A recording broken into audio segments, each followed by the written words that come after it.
Hi, y'all. I'm Jordan Ilderton. I own Ilderton Bookkeeping and Coaching, and I just wanted to kind of give you some context and a rundown about how I use this taking a month off, kind of time off prep guidelines that I've created for you. So this is something I created. I use it every year.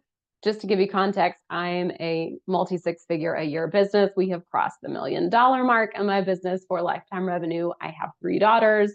I work while they're at school, and I also take the entire month of July off every year to go to the mountains with them. So this is something that is near and dear to my heart that I want to give you, whether you are planning a week off, whether you're planning a month off, whether you're planning maternity leave. Like, I know this is going to be so, so helpful for you. And I, offer a one-to-one support to my clients, and we have the bookkeeping that keeps running. You may have a course or a program. So we will kind of talk through that. It may just be you, a one-woman show.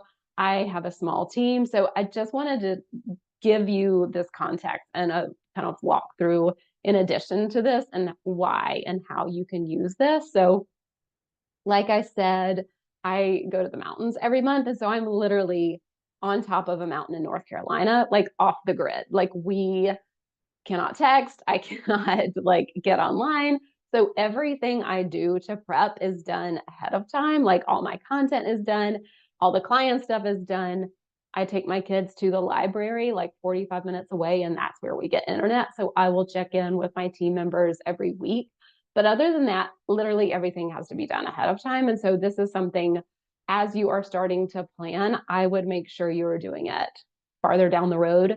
The first year that I took a month off, I started planning in January, and this was for July. And so now it's kind of like a well-oiled machine. My team's really good with this, so it doesn't take as much lift, but that's something to really think about and consider, like how much time you're taking off. Be sure to start the planning ahead of time. Have those conversations with clients or with, whether you're one-to-one or with a program, have those conversations up front.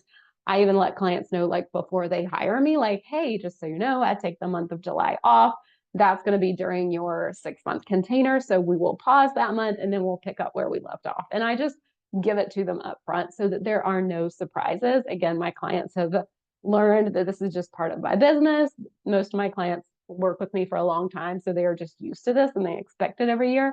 It also gives them permission to take time off and kind of like relax a little bit during the summer. So that feels important to say. Like, if you're taking a lot of time off or a month, have those conversations up front with your team, with your clients, like, be really open and available for that. And then what you're going to do, if you're a one-woman show, you are going to be doing all of this yourself. If you have a team, I would hand this to them and help them, ask them, like, hey, can you create to-dos? Can you create a timeline for me so that we can get all of this done, and just let them take it and run with it instead of you having to go through all of this. But it really is, it's so doable to take a month off or any amount of time off. We literally just need to plan for it. The other piece I want to speak about is money. That feels like very relevant. I pay myself during that time off. I pay my overhead. I pay my team. So just for context, I have my own one-to-one coach. I, of course, still work with her that month. It just looks a little bit different. I have a bookkeeper who keeps all of our bookkeeping running. And that is something that I'm always working on with clients. If they're pivoting from low ticket to high ticket, I love them having their low ticket done for you hourly services as part of something that keeps running in the background. That gives them that reoccurring revenue every month as they're building and scaling the new offer. And this can be such a great thing to have in your back pocket when you are taking time off, because my one-to-one clients don't pay me the month that I'm off, but we still have that bookkeeping going. So I have everything covered. I don't have to dip into savings. I can pay my team, I can pay myself, and that's just a really beautiful thing to have and set up in your business. So really take that if you've got that option to be, just give yourself credit.